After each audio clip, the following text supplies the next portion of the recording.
Hello, folks. Ryan Pelton here. Merry Christmas, and thank you for tuning in to ETA Files. Let's go.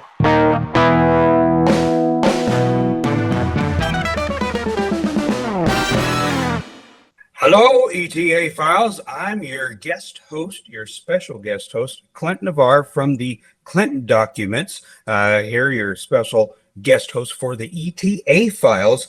Here with a very special guest, Ryan Pelton. Everybody give it up for Ryan Pelton. Thanks, buddy. Yes, Appreciate it. Yeah. Well, I'm glad you're here on your own podcast. How do you feel today? I feel just great, man. It's funny being on this side of the microphone. Isn't it? I've had a couple times where I've got interviewed, and it's so different, like getting interviewed versus being the interviewer. Absolutely. So kind of weird to be nervous to be on your own podcast. Well, it's okay.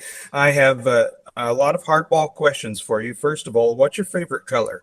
Black. Oh, okay. Okay. What's your favorite food? Oh, that's tough. Right now, Yeah. now it would definitely be roasted vegetables. Roasted vegetables. Cabbage? Sometimes. We'll move on. Let's see. Oh, what is your favorite movie? That's a tough one. All time, probably Dead Poet Society. Dead Poet Society. Oh, that's a good choice. I like that. And this is your last hardball question. What's your favorite song? Another tough one. Ooh, that's a really tough one. Until the Last Moment by Yanni. Okay. I don't know that I've heard that one. It's all I'll music. have to look that up. Have to look it up. Here, I wanted to ask you, now that the hardball questions are over, I just wanted to ask you a couple of questions. I got them written down on my little graph notebook paper here. Now I'm 43. I've got to use my bottom of my glasses so I can see. So wanted to ask you about your childhood. Where did you grow up? I grew up in Pennsylvania. Yeah. We grew up in the middle of nowhere, and it's funny. There's an episode of my other podcast, The Ryan Files, where I go back home and I show it. We were out in the middle of nowhere in the Appalachian Mountains, central Pennsylvania. Like 25, 30-minute ride to town. If you wanted groceries or anything like that. And my dad, really cool story. Talk about learning work ethic growing up. My dad worked full time while he built on his own our house, and you can see it. It's awesome, man. It's a great house, and he built it. We grew up poor, didn't have a lot of money. Mom and dad had to work. And it's a weird thing coming from that area. A lot of people, for lack of a better way of saying it, just don't get out of there. You kind of grow up, live and die there. And my folks, mom's the youngest of 8, dad's the youngest of 13. They got out. So, but we matriculated quite a bit. My dad was in the aerospace industry. So we matriculated quite a bit growing up. We lived in Georgia for a while, Ohio for a while. And, as a young kid moving around like that, it kind of changes you, cause you got to figure out ways to adapt and fit in and whatnot. Not necessarily probably the best thing for everyone, but I think it actually helped me in the long term going through that as a kid. Well, awesome. Cool deal. And what did your mom do? She did whatever she had to do. I mean, if she had to work at the dairy bar down the road, she would. If she had to babysit, she would. If she had to clean houses, she would. As she, as we move to maybe a little bit more, what do you call it? Just, more city, instead of out in the country in the middle of nowhere. She was able to get some really good jobs, got into accounting, ended up retiring from the Bureau of Workmen's Comp for the state of Ohio. So she had a great job. And my dad did too. He ended up retiring from NetJets, which is, awesome company. If you know anything about it, Awesome. He's an AMPI, and it just, it was really cool. So. Well, neat. So I wanted to ask you, what is the story where you got in the most trouble when you were a kid? Yeah. there's definitely a number of stories. Probably the big one was, like a bored idiot as a child, about 11 years old. Me and a couple of my buddies, we decided we found this old cabin out in the middle of the woods. And there was a lawnmower actually in the garage. And we thought, man, it would be really cool if we could get on this lawnmower and just drive around. All right. So we figured out a way to break into the cabin, and we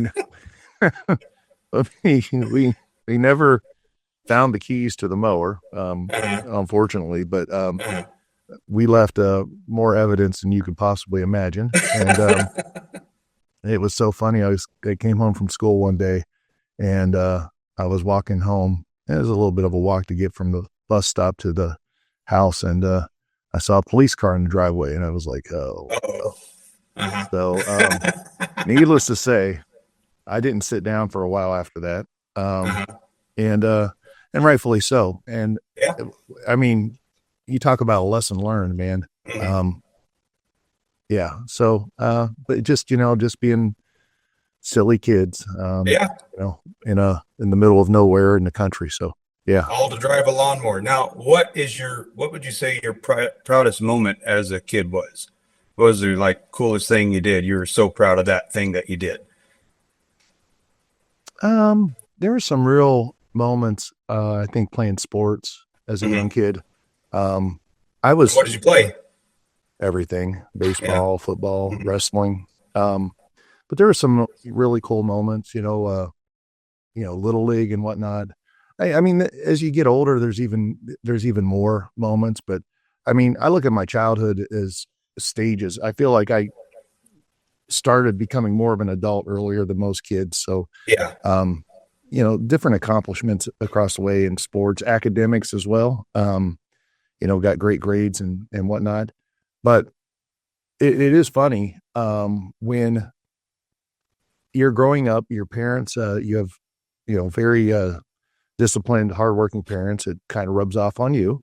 And then also the expectations, the bar was always high. B's were shunned, you're not getting B's. So the level of expectation, I still think I'd probably have that today is a little different. So, I think there's very few things that I really pat myself on the back, because a lot of it was just like, okay, if you work hard, you're going to be able to accomplish anything. So, but probably the best part of my childhood was, having two parents that instilled that in me, and it's never gone anywhere. So, yeah. Well, good for you. Now, I would like to ask you, what was your biggest musical influence? I know that you didn't necessarily grow up as an Elvis fan. So what kind of music did you like? What were you into when you were a kid? Nothing. Nothing, really. The only music I remember from my childhood, up until probably my, 14, 15, was Christmas music. Yeah. Really? We had Christmas records. I was the first one to break those out every year, probably about August would break them out because I loved it. But really, and it's so funny, the old Christmas music, I still love it. I found some of that stuff that used to be on old records and, digitized it for MP3s and gave it to the family. Cause it's just it just reminds you of growing up, But really, I didn't get into music until I think like every kid does. You get into maybe middle school, high school, and it's more of just the pop culture thing and trying to be cool. I listened to everything from back then, like I said, Yanni to Metallica. Probably more along the lines though of a little bit mellower stuff, alternative maybe music too. Loved like Chris Isaac and REM and so, just some other bands from the late 80s, early 90s. I am a child of the 80s, so, obviously grew up with Michael Jackson and all the big hair bands, which I loved as well. But music just wasn't a big influence in my life, other than maybe a song list to run to or maybe a Metallica song to get pumped up before the wrestling match or whatever. But outside of that, it had zero influence in my life. Mm-hmm. Oh, cool. Sorry. And speaking of noise, my teenage son is making some eggs in the background. Hopefully, you're not seeing it. You're not hearing it or whatever. So sorry about that. If you could keep it down, Grayson, that'd be good. That's all good. Mean it. Now let's see. What was my next question?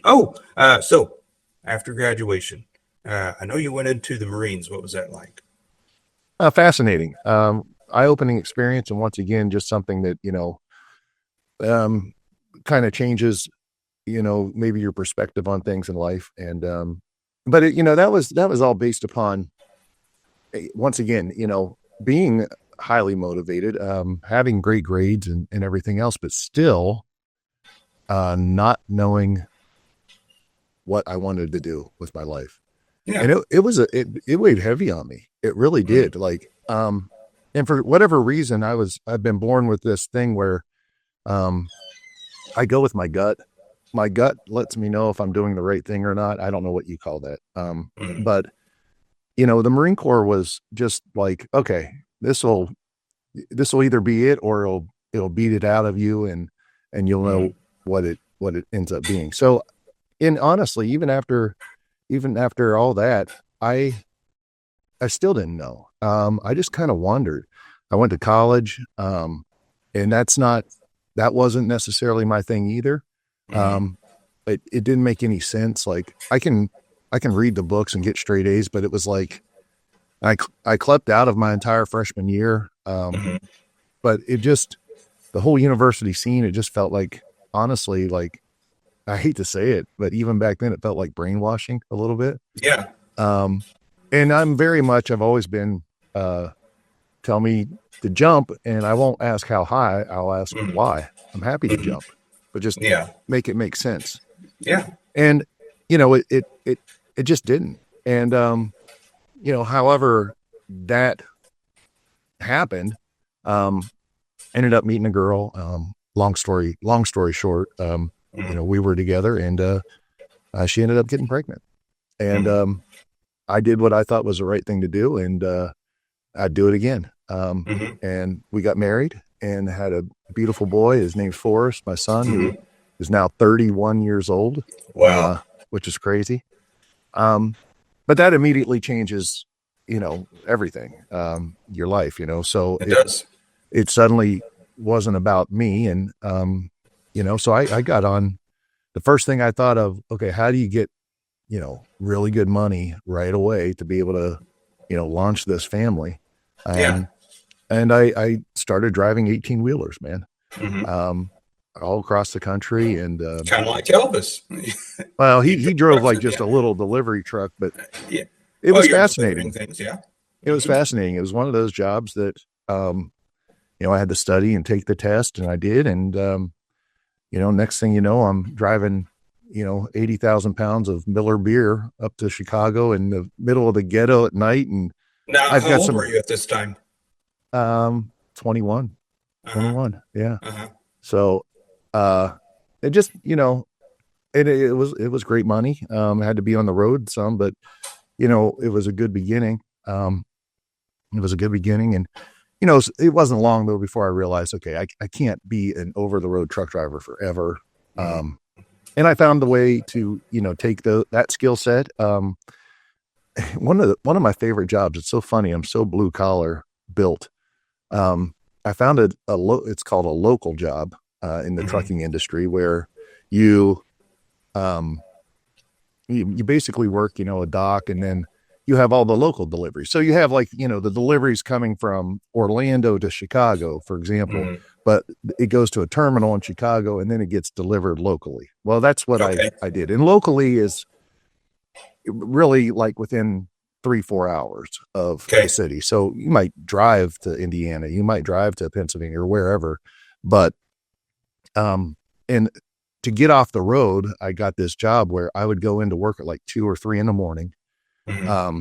There'd be a bunch of trucks there, and I'd have to unload them, put it all on the loading dock, then route all the different, bills of lading for all the different delivery trucks that were going out, reload the trucks and get them loaded. As the guys came in, they would go pull out. And then the last truck that I would load would be mine. And it was usually like downtown Columbus, Ohio too, because none of the guys liked, it's difficult, you know, backing into weird docks and whatnot. It's stressful downtown, but I had a knack for it. And I was fearless, I think, you know, probably just being a young, dumb kid, 21 years old. I was fearless. I was good at it. I would, you tell me where you want that trailer, I'll put it anywhere, you know? So that was, and I mean, it was just such a cool puzzle every day getting into work. And you'd think that it would really stink, you know, I got to be here at 2 a.m. and, you know, I'm going to work until whatever, 4 in the afternoon, but I loved it, man. And, you know, it paid decent back then. It wasn't, obviously, you know, you're not going to be a millionaire or anything, but it was rewarding. And I continued that for a second. During this time, I wrote a book, which was horrible. Just all kinds of things, man. But I did realize, like, okay, this feeds a part of me, but this doesn't feed me. You know, whatever it is. And one of the things I had done is back when I was in college, there was this new, you know, field called computer science, brand new. The internet was brand new. And that was fascinating to me. And what year was this? Sorry for my asking. Gosh, you would have to say 90. Well, when I first started, you know, 92-ish. Yeah. But then, you know, this goes through like 94, 95, where I was like, okay, I can do this, you know, and I'd always had dabbled in computers anyways, the early on stuff, building them. Back then it was different. You could really learn how to build a computer easier than you'd think.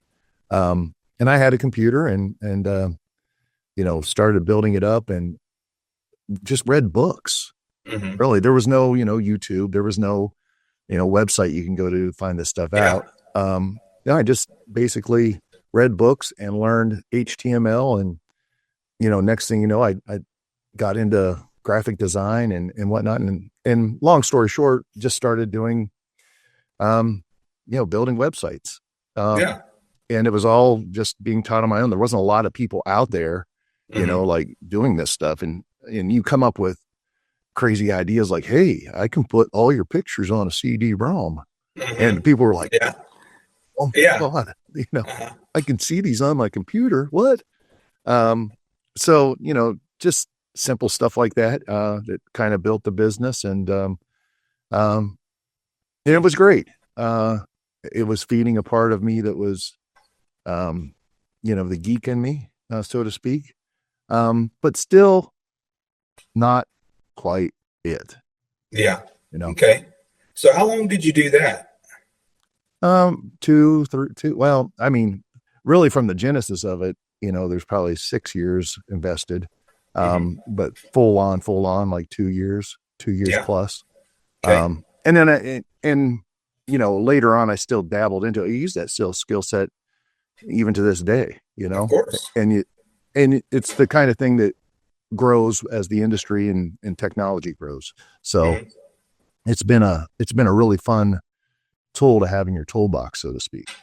Absolutely. Well, you got your engineering, you got your creativity. I mean, all things that are strong with you that you can use. That's awesome. So, so your computer engineering, right now, that you're building websites, you're putting songs on CD-ROM, pictures on CD-ROM, whatever.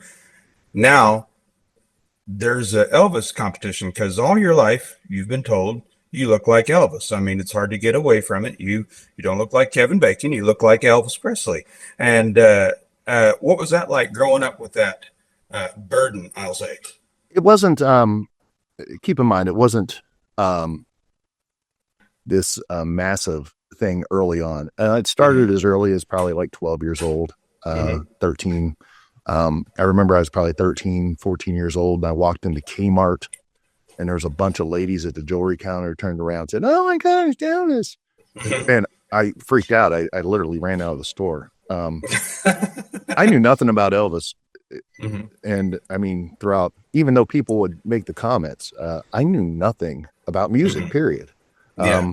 I just had other things going on, other interests Yeah. and whatnot. But it is something you can't get away from. Like in the Marine Corps, they shave your head bald for boot camp. My nickname was Elvis. Mm-hmm. Not a great way to spend your time at Paris Island, to say the least. Even with no hair or anything, you still look like Elvis. That's, I guess so. But the bottom line is, I knew it was there. And part of the thing that really, grew this, was when I was in high school, there was this popular show out called Beverly Hills 90210. Mm-hmm. Everyone would watch Yeah. it. It was pop culture back then. Mm-hmm. But the big thing was the main dudes in they grew sideburns, Mm-hmm. which was up until that point. We're talking the 80s, where, you had white walls, Yeah. you might even have it shaved above the ear some, Yeah. or you're going to get stripes on the side. Like, we're going to vanilla ice this thing. Yeah. But when the sideburns came out and, people started growing them, and just like every other high schooler, I'm like, okay, I guess that's what we're doing. Mm-hmm. And, I grew them out. And from that moment on, that's when it got really loud, I guess you could say. So, well, of course. So, but yeah. And, to the extent that I didn't always have them, because like it got annoying. So I'd like, well, I'll just shave them off, Yeah. But yeah, so there was definitely that was in there, and just something that I glossed over because it didn't seem like in any way, shape, or form it fit into my life, Yeah. So, so you're looking like Elvis. You are doing the website design thing. There's an Elvis competition, and your mom does what? She faxes me Uh-huh. an entry form to this contest and writes, "I dare you to do it." Uh-huh. And you got to understand the relationship between my mother and I. Mm-hmm. We have it's just fun and jovial, kind of challenging each other and whatnot. And I thought to myself, I was like, this is ridiculous, but I'm going to do it because I guarantee you she doesn't think I'm going to do it. Uh-huh. And keep in mind, at this point in my life, I am a bit of a, computer geek, very, able to have a conversation and whatnot, but pretty shy. Not necessarily the most outgoing person, and, socially awkward, I guess you might even say. But I did it. I had 1 week to prepare. I went to Blockbuster Video, so happy. The only VHS cassette that was in there was the 50s. I'm thankful that it wasn't one of these other eras, because I had no idea that there was different eras of Elvis. Bought it, watched it, and was kind of like, this is kind of cool. This, and because it's a documentary, you're learning the history too. I was like, oh, I didn't know that. That's pretty interesting. Yeah. I went down to Salvation Army, and found a jacket. I took an old pair of penny loafers and, painted the tops up in white, so you had like those two-tone shoes. And, How funny. And it was so weird, Clint, going through that week of my life. There was something in my gut that, and this has happened throughout my life, where it felt right. Yeah. And I knew how ridiculous it was to even think this way. I'd never even seen what a contest is. I knew nothing about what I was getting myself into, but there was this really weird, peaceful feeling of like, you're going to do this and you're going to win, to the extent that I knew that there was a final round, and I had already planned out, hey, if I make it to the finals, you got to have a different song. So I was prepared enough with music, and I even went, before I even went the first day to the contest, had started working on a Jailhouse Rock costume, because I said that would be the song I would do in the finals. And I bought like a black pair of Levi's and a black Levi's jean jacket, and started sewing kite string in it, just to make the stitching. So it was just very fascinating how, for no reason at all, there was a peace and a confidence going into this Mm-hmm. contest. Mm-hmm. And it was hilarious, man. I got video footage of it. I mean, I Mm-hmm. had a guitar with no strings.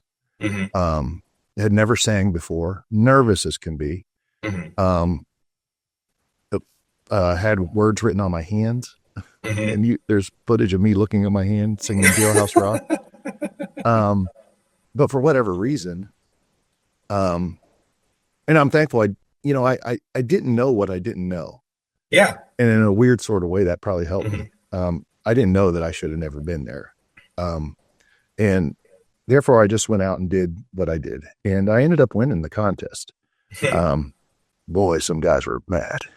Now, you say that. Were there guys there at that competition that you still know and that are still in the tribute world? Yeah.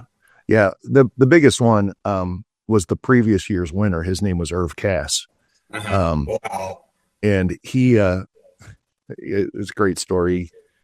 Everybody was talking about Irv Cass because this was the moment in time in history in the ETA world where Irv Cass was top dog. Yeah. And I was nervous to meet the guy, and I finally met him. He walked up to me and said, "You sure do look like the son of a, you know what?" Uh-huh. Yeah. In typical Irv Cass style. Uh-huh. But it was interesting meeting him, and he was very friendly. He didn't have to be. And what's even more miraculous, and I often tell the story of Irv Cass. I owe so much to him because I ended up winning that contest, and all the guys were just mad and and whatnot. But he kind of had my back. He was just kind of like, "Well, what are you gonna do?" Yeah. Yeah. And he actually is responsible for taking my photo and getting it out there to some other big producers, Omar Wow. Farrig with the Elvis Birthday Tribute Tour, Dan Lentino. And that Mm-hmm. ultimately led to, in and of itself, I mean, that led to a lot of things. That led to Legends in Concert. Dan was the That's connection to Legends. uh-huh. So without Irv Cass, the initial push of this might not have happened. Wow, what a sweet guy. Yeah. So that's how everything started, is from that competition. That's how everything started. So tell me about your first paid gig. What was that like? It was 1 week later. 1 week later. Yeah, it's weird. I won that contest. 1 week later, I'm performing at the King Cobra. Excuse me, at the King Cobra exhibit at the Philadelphia Zoo. It was a brand new exhibit, and they needed an Elvis for the King Cobra They exhibit. needed the king. Yep, and I went and did it, and that was my first paid gig. Wow. And it was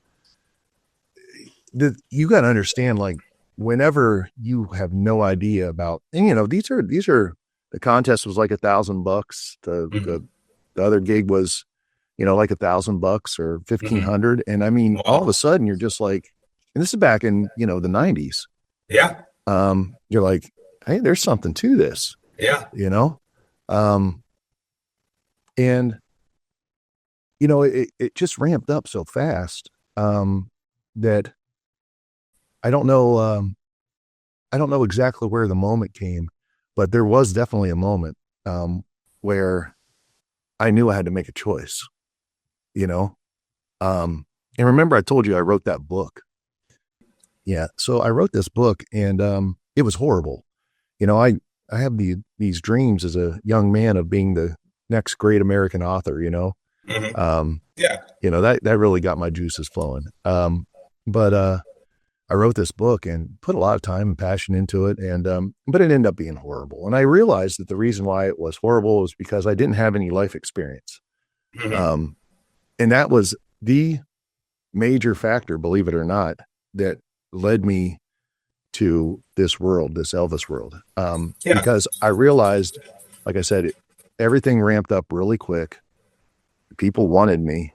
I was doing shows and making more money than you think you could make, Mm-hmm. and I realized, hey, this is a way to get some life experience. Yeah. And I just said, I don't want to be 70 years old one day, look back and say, what if? And Yeah. so the moment I made that decision, man, there's a peace that came over me, like in your gut, like, okay, this is right. And so from that point on, it was like, okay, if this is what we're going to do, let's do it. Because the one thing that I needed more than anything, and I recognized this on my own, was stage time. I needed stage time. And so I started putting out feelers, and really, like within a number of weeks, even, I got connected with this show out of the Gulf Coast called Pure Gold. And it was basically a 1 hour casino show with a big cast of singers and dancers. And, we would do 2-3 shows a day at casinos, but one of the characters I performed was Elvis. I also performed as Buddy Holly. We did a tribute to the Temptations. I was one of the Temptations. We did the Village People. I was the Indian in the Village People. And, it was just this really fast action pack. Boom, boom, boom, boom, boom, boom. I did Elwood of the Blues Brothers. Believe it or not. Yeah. I never seen the Blues Brothers before, and they were just telling me what to do. And so I just went and did what they were telling me to do. I never even saw the movie. So, horrible Elwood. But the bottom line is, boy, you talk about just the value of stage time. And then, man, it was like I was making, I think, $500 a week and we were doing 15 shows a week or something, but they put you up in a hotel and you had meal vouchers, and I had a chance to kind of really get some stage time, and that's what forms you as an entertainer, is getting you on stage to fall.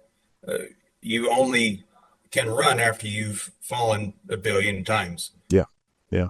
And, there was uncomfortable positions I was put into and had to figure it out. But man, it was what a great, it was like boot camp for entertainment, in a weird sort of way. Yeah. And that was the first contract I did, and they enjoyed it. They liked me. They gave me a raise. I did another contract, and then they wanted me back for the following year. And I just said, I think, there's some politics involved with the owner, blah, blah, blah, blah, blah. I just said, I think I don't want, I think there's bigger things I want, Yeah. And you could just see how the cast was kind of, to say the least, manipulated by the owner and kind of held back, but elevated. And, but they were never going to grow beyond that. And that, Pure Gold was not my end all goal in this thing. So I said no. And, I got my first taste of the entertainment business of the producer just talking trash about me and being mean and angry, and which was fascinating. And a good lesson to learn early on, but that led to literally, I ended that tour. The last gig was a, what do you call it? A show, New Year's Eve show. Went to the Elvis birthday tribute tour in January. And during that tour was told by Dan Lentino, hey, you have an audition with Legends in Concert in Las Vegas. He set you up for an audition for Legends. Oh, awesome. Yep. So tell me about that. How did that go? Well, it's funny. I got out there and was nervous as could be, and it wasn't going to be I went into the studio and sang a couple songs in front of Johnny Stewart. God bless him. He just passed away, man. But him and Nelson, and those were the top dogs at Legends, and sang a couple songs in the studio. And Johnny said, we got to get this kid in front of a crowd. And so they blocked off 2 nights of 2 shows at the Imperial Palace for me to audition. And I mean, wow, the first show couldn't have gone worse than it did. What happened? Please tell.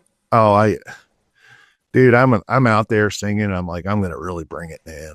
I'm going to really bring it. And dude, I'm singing One Night with You. And I'm like, hey, there's there's a chick over there. I'm going to slide across the floor and I'm going to, and long story short, man, it was like a wooden stage versus like a Marley stage. And man, I go and slide across that thing, and I put so much power into the slide that I thought it was a 10-foot slide. I thought, okay, that's enough power for a 10-foot slide, but it was enough power for probably a 50-foot slide.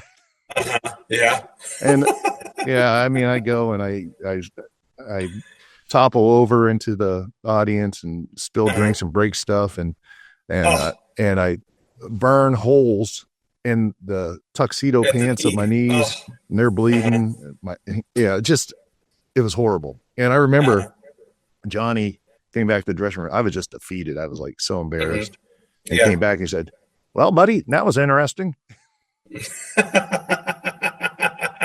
So what was the time like between you had never gotten on stage before, you entered that competition, and you had gotten that first night with Legends in Concert? How long was that span of time? About a year. Wow. Yeah. That's a lot of growing in a year. Yeah. That's incredible. So how did the second show go? Second show was great. And then the following day just kind of got more comfortable and whatnot, and walked away from Vegas saying, you know what? Not only I can do this, but I can do this right now. But man, there is so much stinking room to improve that I could be something. You know what I mean? Yeah. Yeah. And that was just the realization. That was, in like January, February.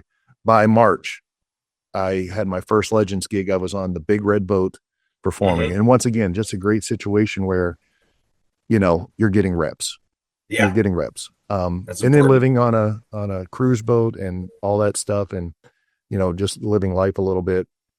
It was a interesting time to say the least. And, once again, I said, you know what? I don't want to live on a cruise boat either, but the money was great. It was great. And,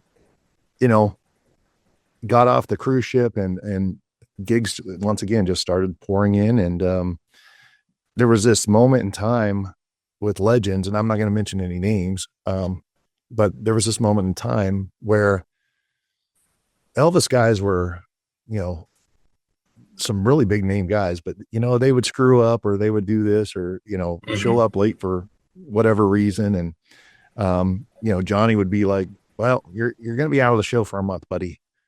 And they would bring me in, and cast members were actually calling me Jerk, which is Johnny's Elvis repair kit.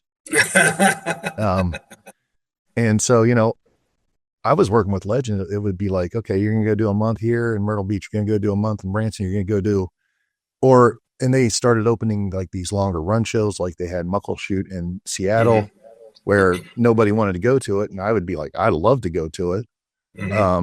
So, you'd spend, almost 3-4 months out in Seattle a year, and things were just really cruising. You know what I mean? Yeah. Now the upside of that is there was an inevitability at that point in time where I felt like, okay, there's going to be a day where I'll work with Legends full time.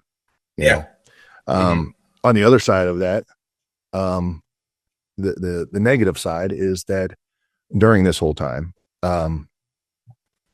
basically my marriage fell apart. Much in my, doesn't matter necessarily now, even the reasons why, but suffice to say, the entertainment business and travel and everything else is hard. And that was tough. It was tough. Just because you didn't plan for that being part of it. And it ended up that was not your intent, I'm sure. So, and obviously, the relationship with my son and whatnot gets impacted by that as well. Not to mention the fact that I traveled a lot, but, that's just a sad chapter in the overall, part of this story. So, but it's a reality of it. So, but things were just going great. And next thing you know, out of nowhere, the Myrtle Beach show opened, Mhm. opening came, and they said, we want you for the entire year next year. And I was like, Yeah. okay. And that And started a 7-year run in Myrtle Beach. And once again, that was a time where you really had the opportunity to learn, to Mhm. grow, to just live in it. Mhm. Um, and you're an entertainer, what it's like to be able to be in the city that you perform in. And Mhm. I learned a lot about me. And during that time, I learned a lot about performing. I learned a lot about the business. Mhm. Um, and I, I also allowed myself to probably, I think there's some things that I did that I wish I would have done different or better, Mhm. mindset wise, but it was just like a learning thing. This was the first Yeah. real experience like this. Um, and suffice to say, just some weird stuff, really Mhm. weird stuff happened. And I decided to move on, Mhm. and I left Legends for a number of years. Mhm. But that was, again, it was just all part of the plan. It's like your gut is telling you Yeah. it's time and there's another thing out there. So, and that's been the whole journey, man, is always been like, when your gut's telling you something, just kind of follow it. And I have, and that's led to so many things during that time period. I was able to be on the Weakest Link, Mhm. game show. And Mhm. man, I found an email in my inbox for that. And literally in like less than a second, Mhm. I had, it was almost like a download of like, I saw the entire thing happen. I won. Mhm. Mhm. And, um, and I was at peace with it. And like the whole time I was there, flying out there was no nerves. There was like this, not arrogance, just like, I don't know why, but this is going to happen. And it did. Yeah. Mhm. Um, you know, things like being in the movie Hound Dog with Dakota Mhm. Fanning. I was just like, Mhm. yeah, it's just, that makes sense. Being on Mhm. stage with Celine Dion for Mhm. If I Can Dream on American Idol, um, which led to other things down the road, with Celine. So there's a lot of things that just happened during that time that, I just said, I'm not going to live in fear or whatnot. I'm just going to do it. And a lot of Mhm. positive things came out of it. And ultimately, whenever I left Legends, you think of 7 years of great money and, Mhm. um, being able to be at one place and whatnot. Taking the step to get away from that is like big. That's a Um, huge thing. it's a huge thing. But yet the one thing that's nice about that, and I think there's a lesson to be learned, is that you can, um, whenever you have to, people will step up, and Mhm. they'll find a way. And that was really the big thing I learned from that moment was like, hey, you can do anything, man. Just put yourself in a position to have to do it, and you'll find a Mhm. way to make it happen. And Yeah. so that's exactly what happened, man. I went out on the road and back on the road and just doing gigs. And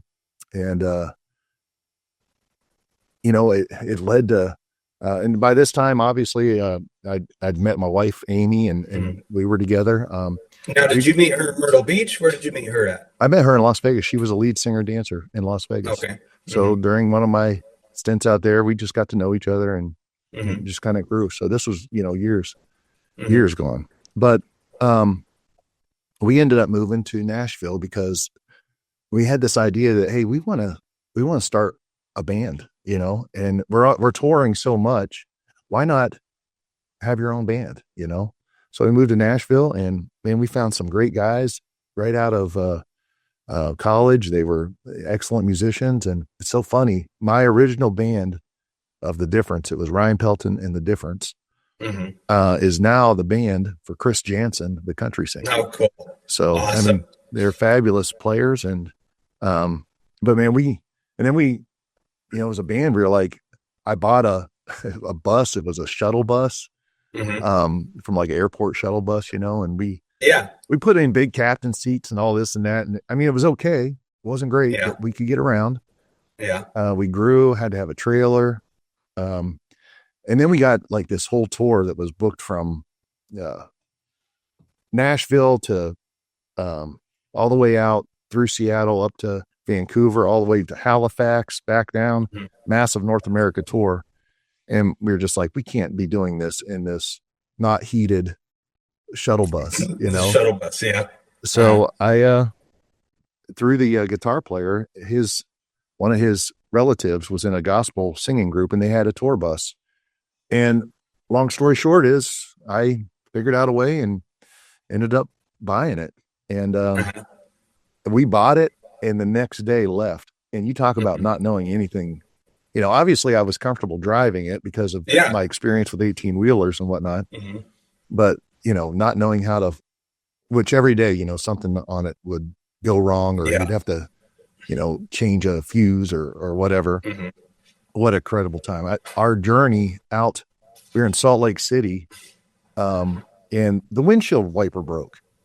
And it was just this little connector piece. Okay. But the windshield wiper broke and it was snowing, you know, and I wake up, I had been sleeping. I wake up in the back bunk and come up and I look out and the guitar player and the bass player were out there, with a drill and like a can opener, the arm of a can opener, fixing this thing, like drilling holes and then like fixing it. And it fixed it. And I kept that thing on there for like a year and a half. Just because like, I was like, that's the most incredible thing. I had complete confidence from then on out, one way or another, we'll figure out how to get through this. And we did, man. And, ironically, that's the same bus that's in the movie, in the music video, Faithfully. It used to be Journey's bus. They had that bus and, it's the same bus that we had. It was originally bought by the Rolling Stones. They didn't use it. Journey bought it from them. Yeah. So, I mean, that put us on the road, we would go out on the road for like 3 months, you know, and we were killing it. I was writing, you know, big 1099s for the band guys and we were just killing it. And during that time, this idea came around for original music, you know? And so you weren't just you weren't taking your Ryan Pelton and the Difference out doing Elvis, you were doing original pieces too. Yeah. So we would get, you know, people would want us for the Elvis stuff, but then we started doing the original stuff. And they would say, okay, we'll hire you, you know, this night for Elvis and then this night for, you know, the Ryan Pelton stuff. We did covers and then we did some original stuff, but you know, it was a great way to get 2 gigs out of one and, to be yourself. The one thing I will say about that journey and that part of the journey in my life is so much of the stuff I learned in Myrtle Beach.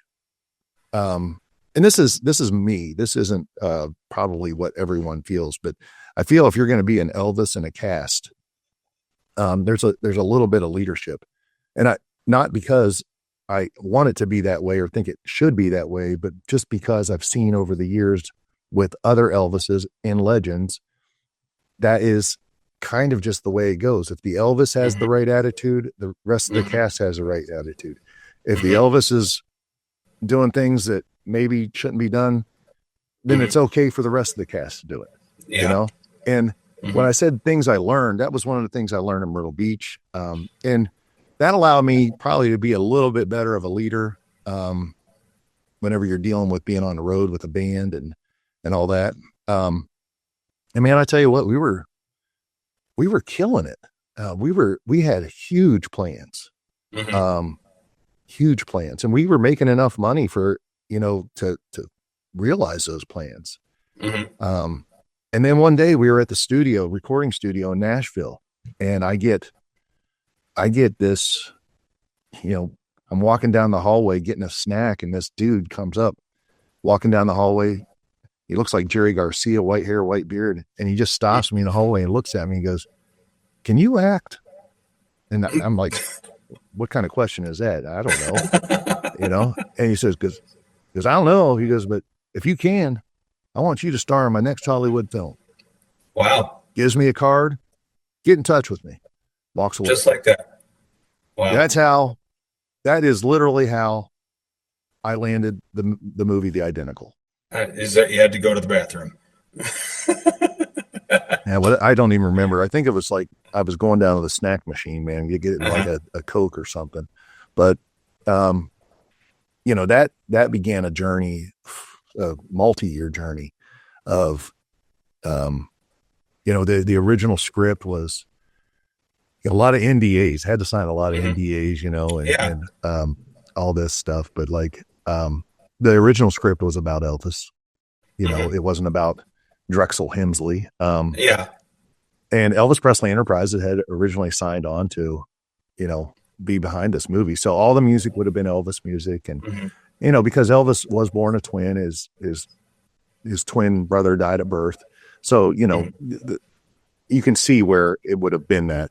Well, that's something I've always thought about that movie is I wish that the original concept would have been able to go through because I mean that is an intriguing thought. Like, what if the twin had survived and you have this dichotomy of the twin that Yeah. went this direction in life and the twin that didn't, it's a very interesting concept. And I wish they could have done that with the character of Elvis rather than having to come up with a fictional character. And that's awesome that they still included you in that. Now, is that was that the guy's original intent with that movie before he saw you and met you, or he saw you and met you and was like, "Hey, I have an idea for a movie"? No, he had the script. Wade Cummins had already written the script and give it to him. They were looking for, they kind of had already agreed. Like Jokanam Marcelino is the guy's name, and he was the executive producer. His son, Dustin Marcelino, was the director. His son had done some smaller projects, but wanted to get into full film, movies. And, in the support of his son, they started looking for scripts and they found one that they liked. And it was this one. So they had this script. They had already been shopping around, like figuring out like how we were going to film some of this stuff, where we would rehearse music at, which is why they were there that day.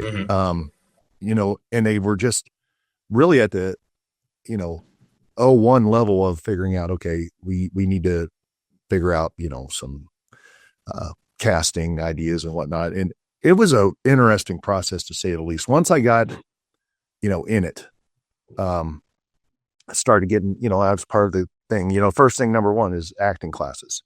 And, I'm not naturally that person at all.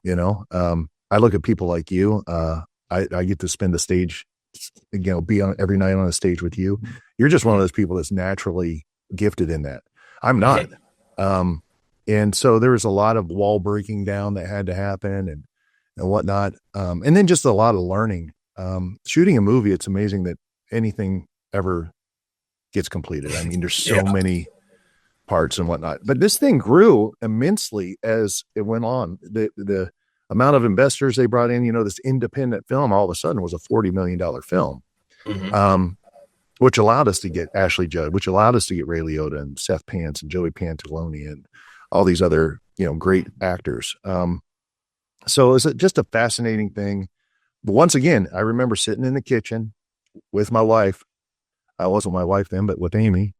And, like I said, we had built such an amazing thing with Ryan Pelton and The Difference.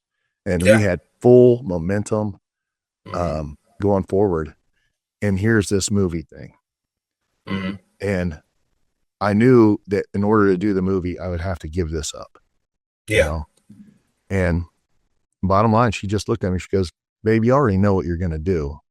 You can't not do this." And that was a moment where I said, okay. And once she said that and I realized that the truth of it, I was at peace with it, And so that began a 3-year plus process of, filming and learning acting and going through the process of filming it. Wild experience, building friendships and relationships and changing mindset from, Elvis to, actor and singer and living out in LA and all that stuff. It just radically, different avenue. And, the bottom line is the movie was a flop. And there's no way around that. There's a lot of things that worked against it. It being an independent film is a big thing. You spend all your money building the film, and then you don't have any money left to, pay off the pockets of, Rotten Tomatoes and all these other places that it's pay to play, but it is what it is. And the funny thing is that there was a moment in time, like back whenever I was with Ryan Pelton and The Difference, and part of the original music stuff was, man, it sure would just be nice to be Ryan, and it was fun being Ryan, singing original music and whatnot. But, obviously we had far better attendance at the Elvis stuff than we did the Ryan stuff. I get it. When the movie thing came around, I was like, man, this is going to be awesome. I get a chance to be Ryan. And then I had to change my name to a screen name, Blake Rain, because they didn't want anyone to find out about Elvis. So I couldn't even be Ryan, when I wasn't being Elvis. But, the movie flopped and things were just falling apart. And the executive producer, who was my manager at the time and really trying to get me in with, stuff in Hollywood and whatnot. And it just didn't come to fruition. I think if the movie would have had better success, it could have. And who knows what would have happened. But he just said, hey, we're heading back to Nashville, man. The dream didn't happen. And, I have promised, this amount of time and income and whatnot for you, but, that's going to come to an end. And, where, what do you think where can you go? And I said, obviously I can go back to the Elvis business. And I did. So that was a tough time, between myself and Amy. That was a tough time. Just like, your dream didn't come to fruition, but I can tell you, getting back in the Elvis business was, once again, in my gut, it was like, okay, this is right. And I was so thankful. People like Dan Lentino, Omar Farrig, they immediately renewed the relationship that we'd had before. And next thing you know, I'm doing some of the same tours and whatnot. During that time, I think enough time had passed where there was a relationship was able to be restored between myself and Legends in Concert, where we said, hey, you know what?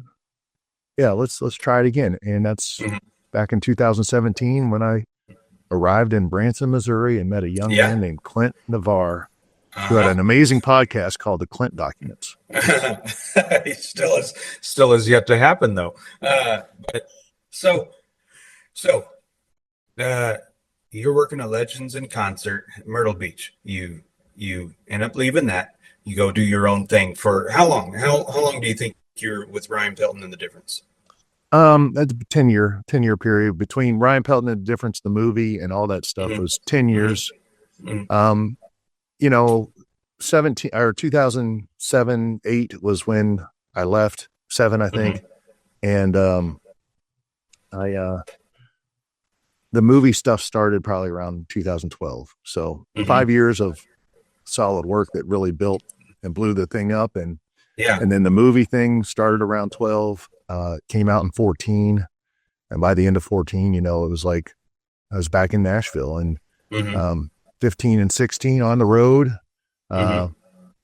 first time performing at the Ultimate, and all that stuff, and back in the groove. And then, came into Branson to fill in for Dean C some, because Dean was on the road a bunch. And then Dean just wanted to, Dean's, got so much, and he just said, you know what? Yeah, I'm ready to step away. And I was there again, later on in my life, whenever, there'd already been a lot of tread on the tires, and it was nice to know that you could sleep in your own bed and not have to be on the road as much.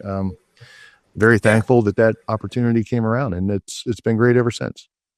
Yeah. Well, so would you say that there was the Elvis world the same when you came back? Cause you were gone for a while. You did your own Elvis gigs with The Difference. You did your own thing there.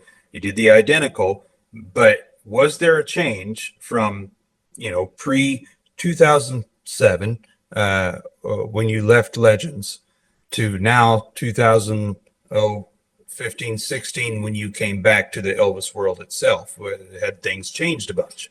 Yeah, it's an interesting thing. I've been in the Elvis world for all my life, and I reached the top of it in 2000 when I won the Worldwide Images of Elvis contest in Memphis. But,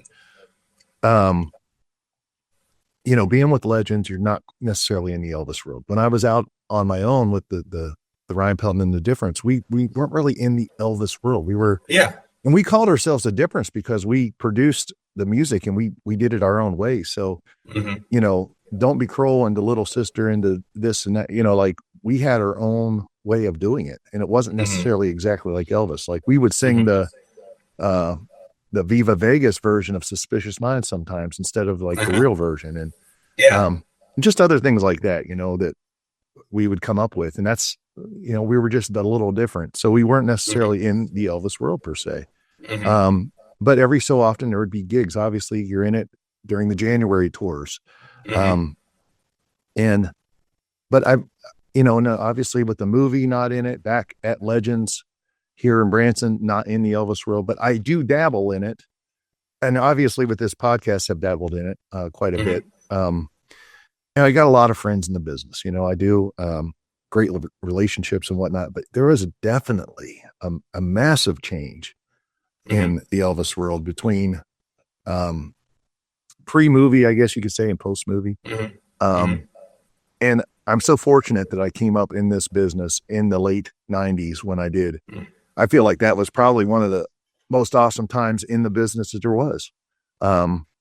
It was a really cool industry, a lot of great entertainers, a lot of great people that were still Elvis fans. And I think over the years, what has happened is there's a younger generation that has come up. And listen, I'm not knocking on them. Okay. Different. It's different. These guys grew up with YouTube and videos of it. They didn't have to work to find it like we did before the internet. And they realized that, hey, you can make great money at this. And they also have a better business acumen that is like, I should corner the market in this area and have all these fans come to my shows only. That's good for me financially. Totally makes sense. But what ends up happening is you get the Elvis fans that become then the entertainer fans, Elvis entertainer fans versus Elvis fans. And ultimately, a lot of friction, a lot of camps, team so-and-so, team so-and-so, more backbiting, than I ever saw prior to that. A lot of, hey man, don't go to that guy's show. We don't like him.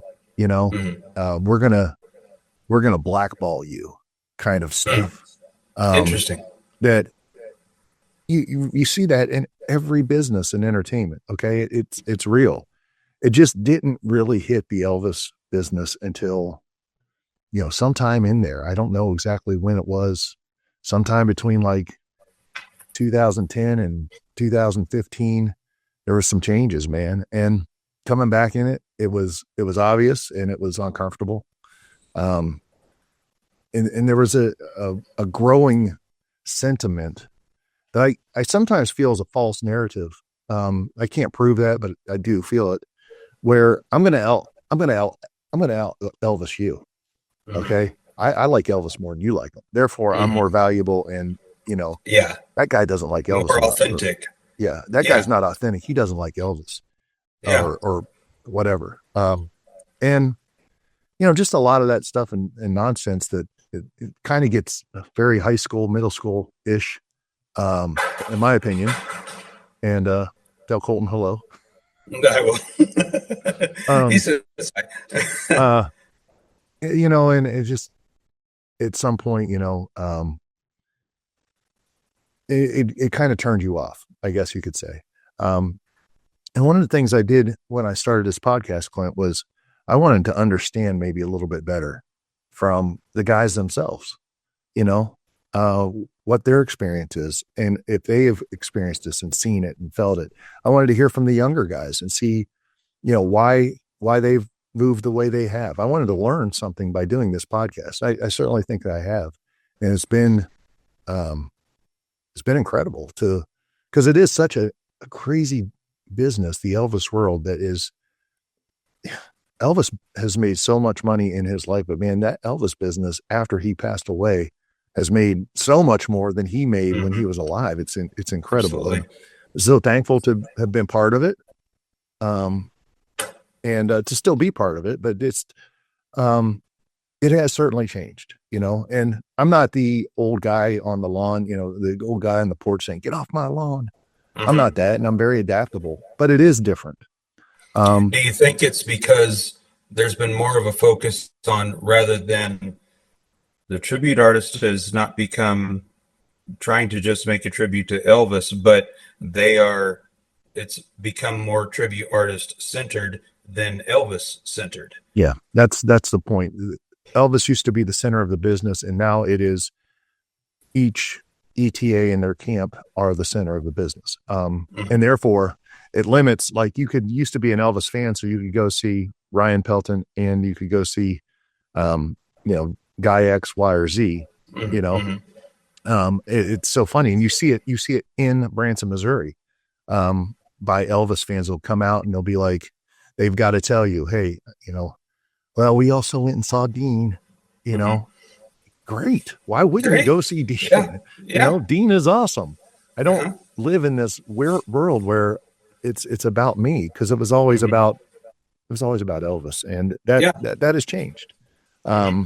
So yeah, it's about the guys. And then therefore, when it's about a certain ETA, you have to, I don't know who made this rule, but there are certain people I know that you definitely implement this. You have to be loyal only to that ETA. And it's, I understand it from a business model. You're just trying to make money and live. Yeah. But it's also slowly but surely destroying, the business, and it won't survive. This model won't survive, and you can see it. You can see the decline of it. It doesn't mean that Elvis has gone away. It's just people's focus of the original thing has gone away. It's like that game of telephone, where you have the original message and you whisper it down the line. And as you get down to the end, it's a totally different message. That's kind of what you see happening. You're now, just. Do you think that's because of the Elvis competitions? Like if there wasn't Elvis competitions, it was just guys trying to put on live shows and for people to enjoy. Do you think that the sort of competition between tribute artists wouldn't be as heavy as it is because of the fact that there's competitions? Yes and no. I mean, there's always been contests. That's one of the ways I came up in this business. Go and enter a contest and get known. And all these competitions are, kind of like festival, like where everybody comes together. The Elvis world comes together and you get to hang out and all that. And it's awesome. There's usually a good vibe to it. Obviously contests, stink if you don't win. There's only going to be one winner, but it's been an essential part of, the industry since day one. I don't know that it's actually the contests that matter, but, then once again, people get smart. It's like, hey, I'm going to bring in a busload to the finals of this contest, and they're going to cheer for me only and nobody else. And it's going to have an influence on the judges.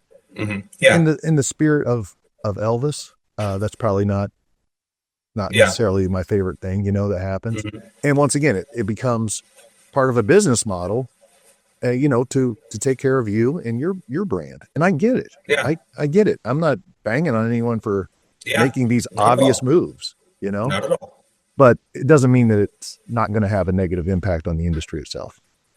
Now, speaking of Elvis competitions, you came to Branson, you moved here, performed in the Legends in Concert, and you actually helped run our Elvis festival. What's that like? The joy in doing not just the Branson Elvis Festival, but also Elvis Explosion is having been in so many contests over the years.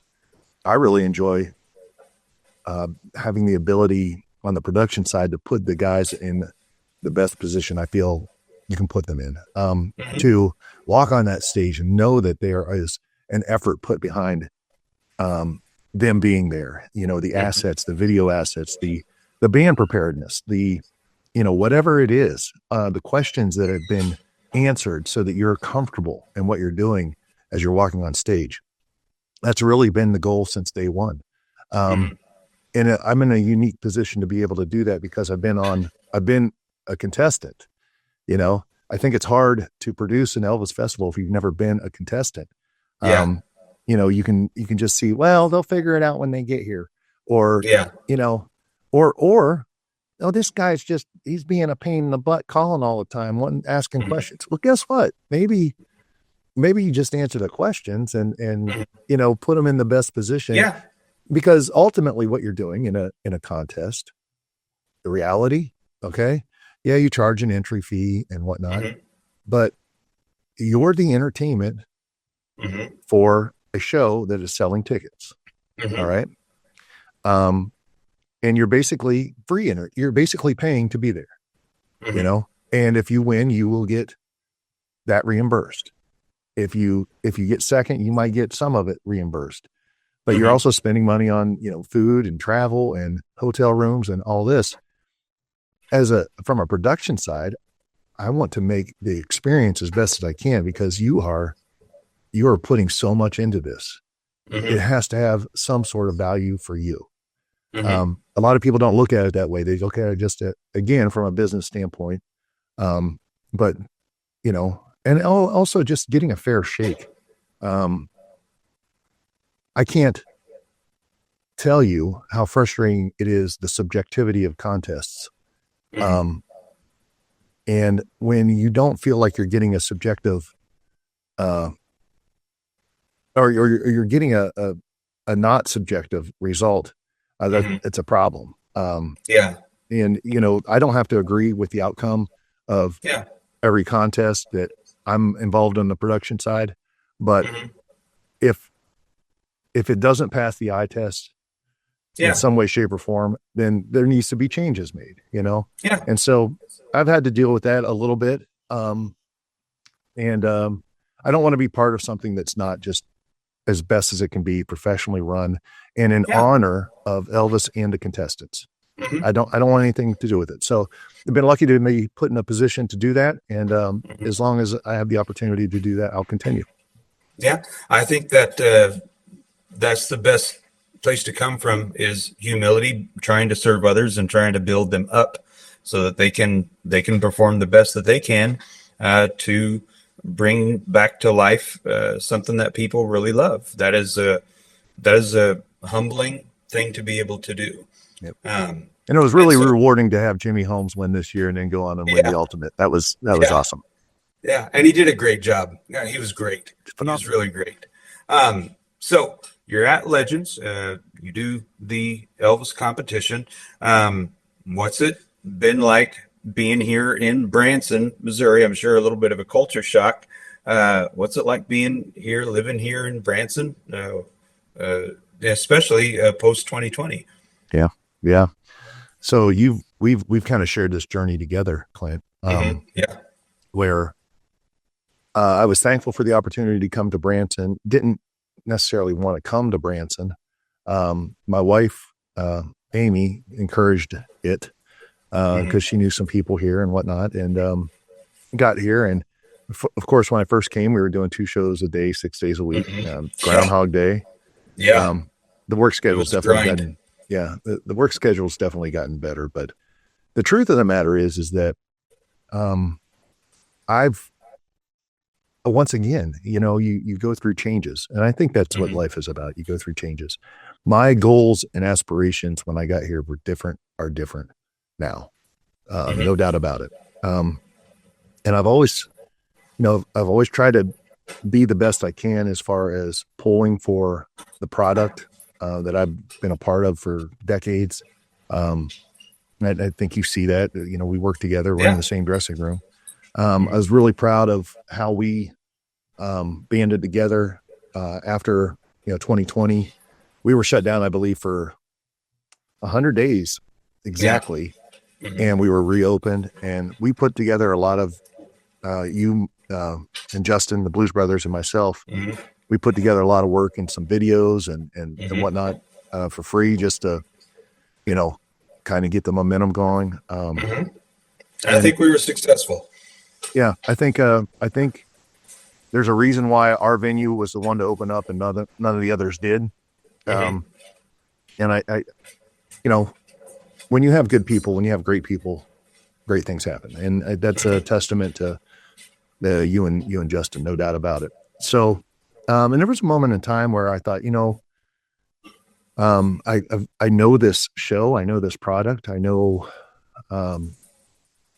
the ins and outs of the business, from being in it for so long. Maybe that is the future, because let's face it, I'm soon to be 53 years old. And, it's not like I'm going to stop doing this in a year or anything. But I'm not going to be doing it when I'm 65 either, so, the big question that looms is what's next. And rather than wait for that moment, to come, maybe have it already prepared. And so there was a moment in time where I thought, maybe being involved with Legends management and whatnot. And I certainly think that could have been a reality. There were certain steps that I took. But the truth of the matter is that, I think I'm probably better served in, kind of having the reins myself. I've worked for myself my entire life. You obviously know, the work ethic, you see it, with whatever. For the moment, that's what you're doing, is you're working on your podcasts. And I've always thought, I could give that to someone, to a company, to whatever, and they would benefit from it. Yeah. But mostly I see, across the board, that people aren't really interested in having that, because it sometimes you challenge things too much or whatnot. Yeah. I'm too much of a gunslinger and too much of a risk taker and hard worker, that it kind of is just too much, and I get it. And maybe I'm just best served, doing what I need to do, or something where I'm in control of it. I answer to me. You definitely don't need anybody telling you no. Well, listen, that's not true. I mean, I can have someone tell me no, but once again, I probably will say, well, explain to me why, because I think that's the wrong answer. Yeah. But I've definitely heard no before, and I've had to say, okay, yeah, I get that.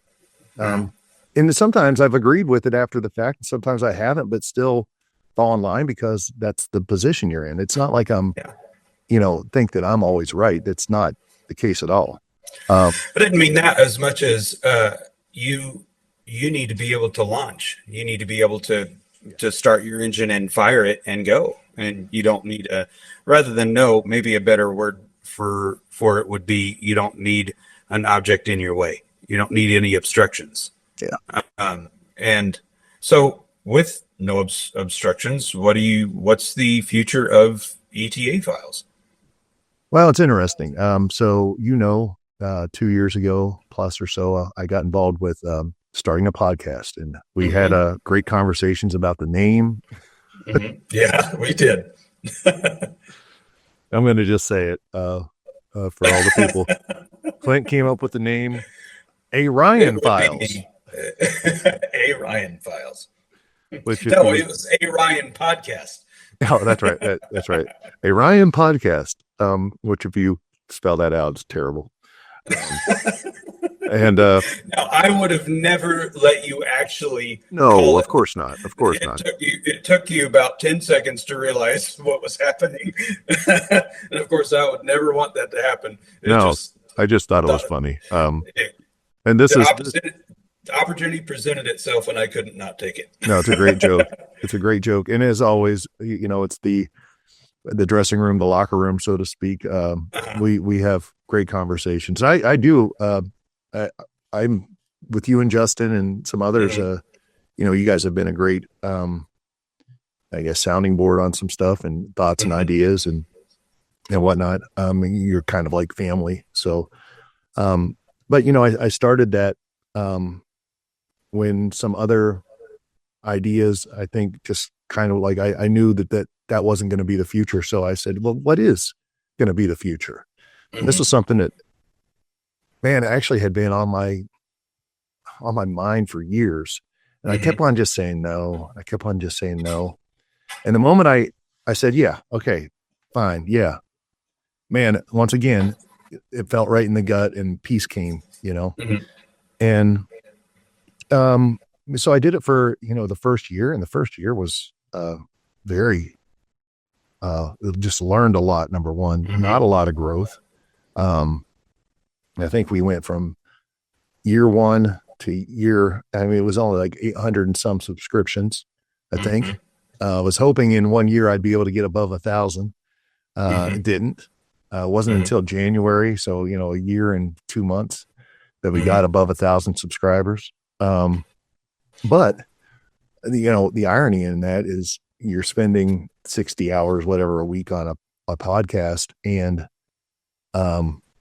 you're just growing.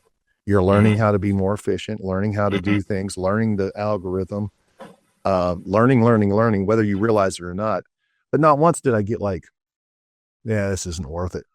You know what I mean? Yeah.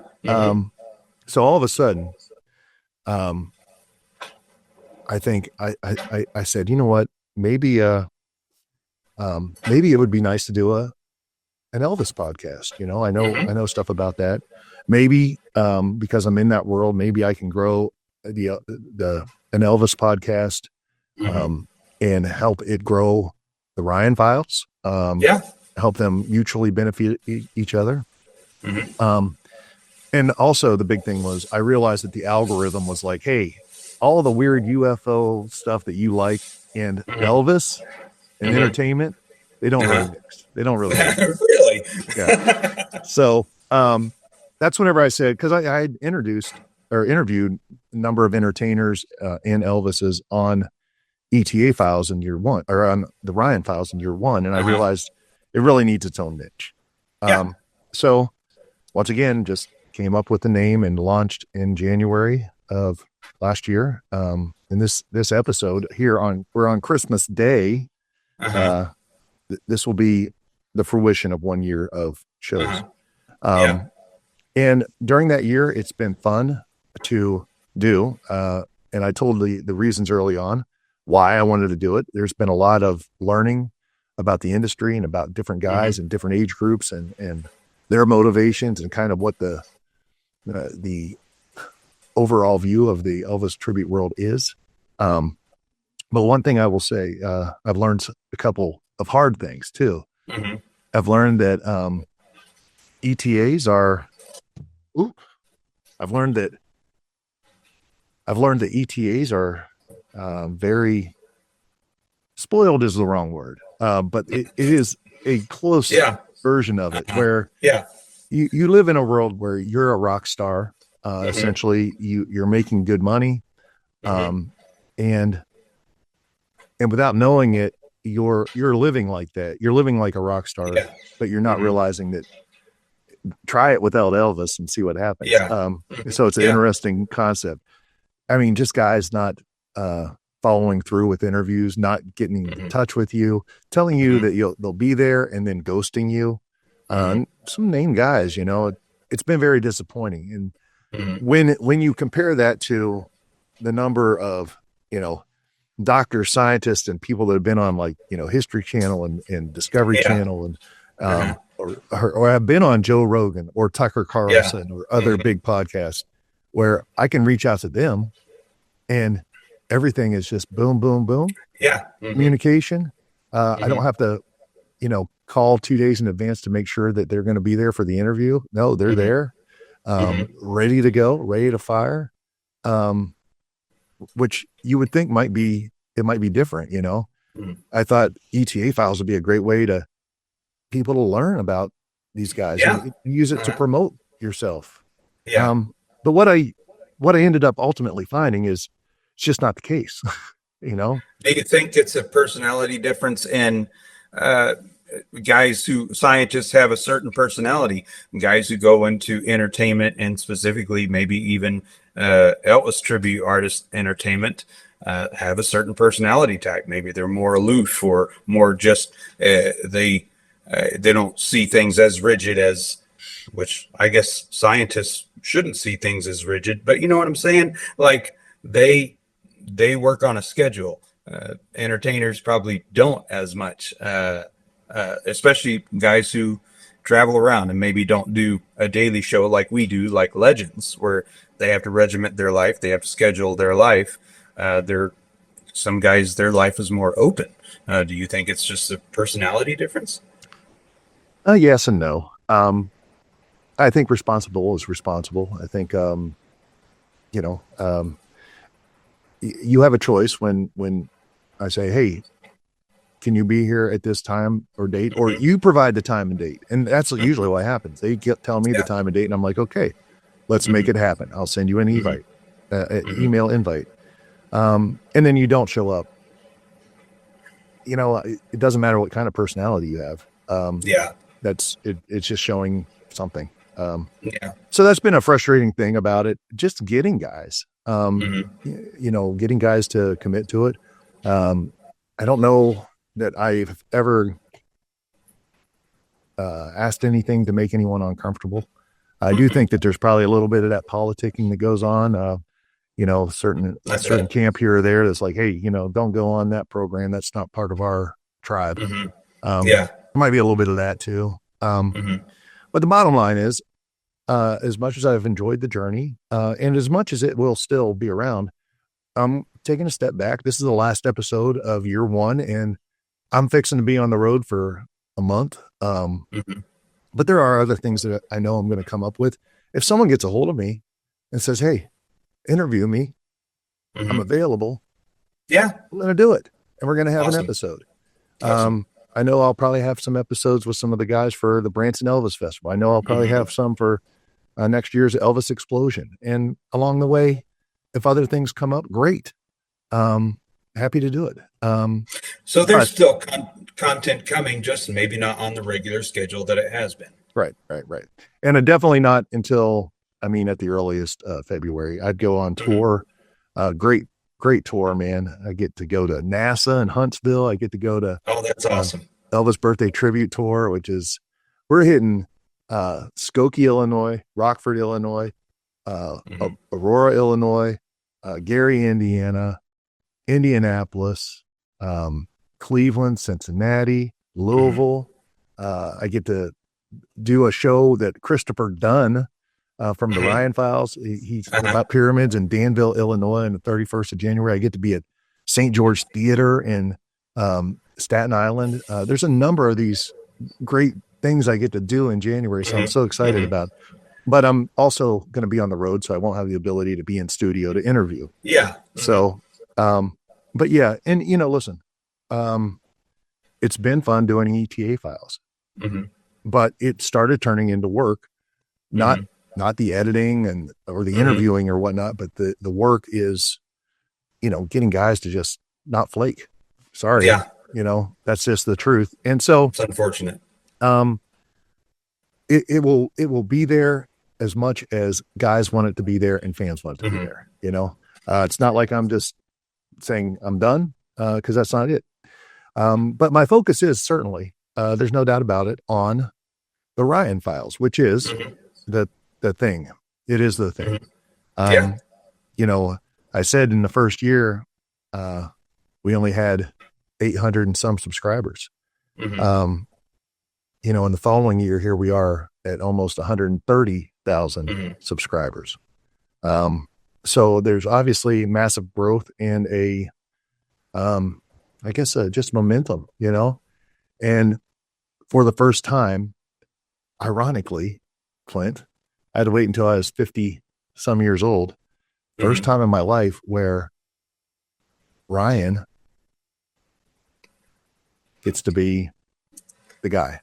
You Ryan know, was the focus. it's not It's good. Elvis. It's not Blake Mm-hmm. Rain. Mm-hmm.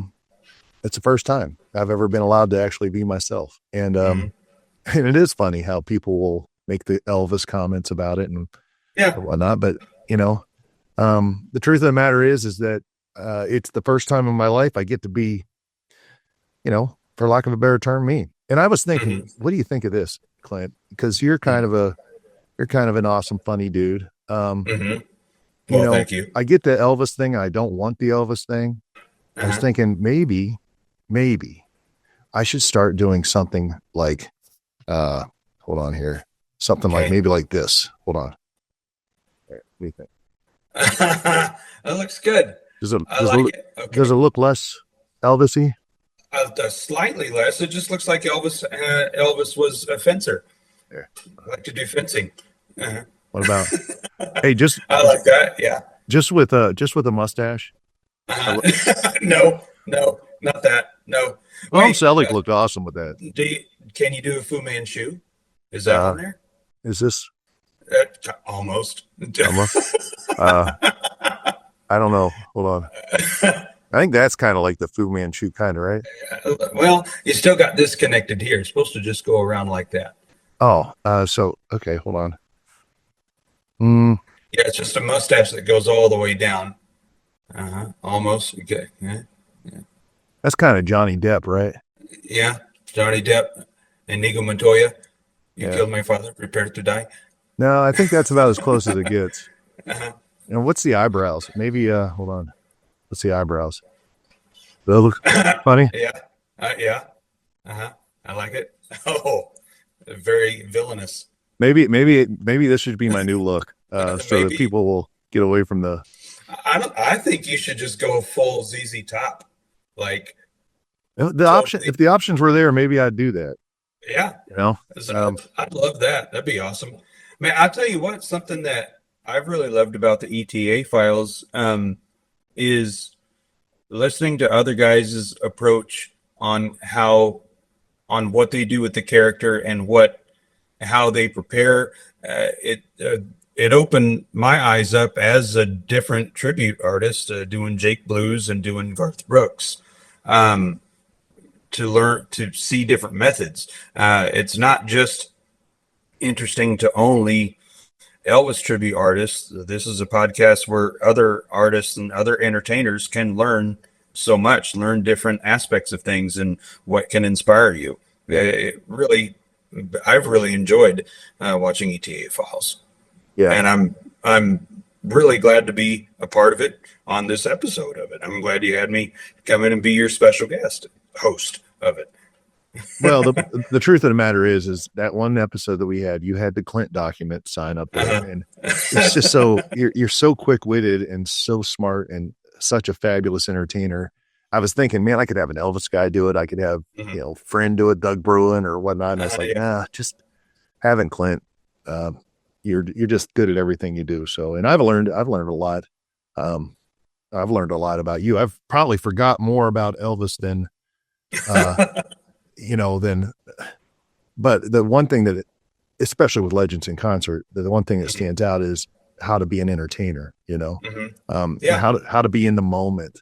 And it's something that you do so well. I remember one of my favorite moments was, remember I made that terrible Santa, you were playing Santa and I screwed up the joke.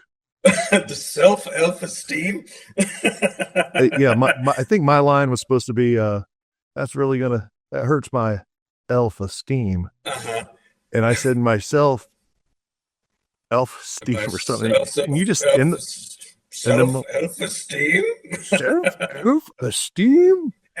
Oh man. And just watching you in the moment, how you, obviously you hit your marks every night, but if there's something different, you bring it out. It's like address the elephant in the room. And I love that aspect of live entertainment. And so it's definitely been awesome. And not just that, but also being friends with you and Justin and so many other people where I've been able to use you guys as a sounding board and thoughts or suggestions you guys give me and whatnot that, or this was good or this was bad or, oh Lord, or let me listen to Gary Legier again.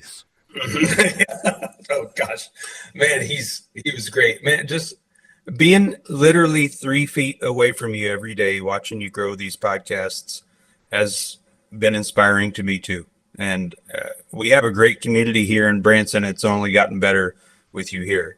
And we are the luckiest and most blessed guys ever to be able to do what we can do every day. And, I think the best part is that we get to humbly serve others and take care of them and give them things that they wouldn't be able to get anywhere else. They can enjoy life. They can come here and forget about all politics, forget about all family problems, whatever. They can come and just enjoy, and not because we're so cool, but they gave us the chance to just give them something fun and something that can take them away. And I think that is what every entertainer needs to remember, that it's not about you, it's about them. Now it is about you and in your talent and what you can bring to them, but it's all about them and serving them. So the Elvis fan, it's all about them. It's not about the Elvis tribute artist. It's about the Elvis fan. They want to see Elvis, and they want to see how you can bring Elvis to life. And that is a humbling experience. Yeah. And guys out there in Elvis world, I hope you remember that, because it's hard to keep that in mind sometimes, because so many guys out there are so good. They are so good. Some of them, I would venture to say, as good or better than Elvis himself that I've seen. But keep in mind who put you there. Yeah. Elvis, number one, and the Elvis fans put you there, number two. But actually, the one who put you there was God. Yeah. That's the one who put you there. So make best what you can do. And Ryan, you do that every day. 3 feet away from me, I see you doing the best that you can do every day. You throw everything at it, and you're an inspiration.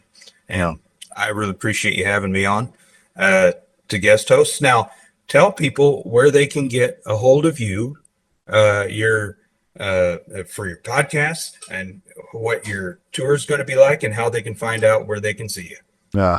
Thank you, man. And just for the record, it is all about the audience. It's never about you on stage, and it'll change your life whenever you start focusing like that. And I am one of the luckiest people alive to have such great castmates, dressing room mates, and you're awesome. So thank you. But as far as myself, you can get a hold of me. Obviously, the website is, I have ryanpelton.com. There, I hardly do anything with it. It is basically the Elvis stuff. And then the, the ryanfiles.com is the Ryan Files podcast website. Also on social media, both Facebook, /Ryan Pelton / the Ryan Files, and /ETA Files. And Twitter also, RP Files for the Ryan Files. And really, the biggest thing is on YouTube, youtube.com /@ the Ryan Files. In fact, here's a QR code. Yeah. And so, yeah, if you want, come and join that family. It is interesting. Like I said, it took me 50 years to find out a way to be myself. And you're absolutely right when you said it. For everybody out there who's performing as Elvis or whatnot, try it one time without him. Yeah.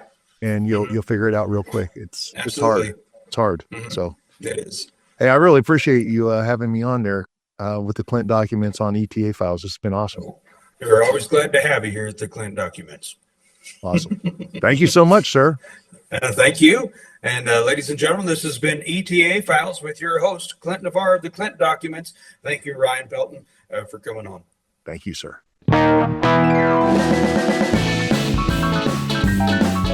Thanks for tuning in this week to the ETA Files. If you enjoyed this episode, please give it a thumbs up and share it with your friends. And as always, be sure to hit that subscribe button and join the ETA Files community. And if you're looking for something a little different, be sure to stop by my podcast, The Ryan Files. Keep rocking, my friends, and I'll see you next week with another story from the Elvis Tribute Artist world. In the meantime, check out these video links below.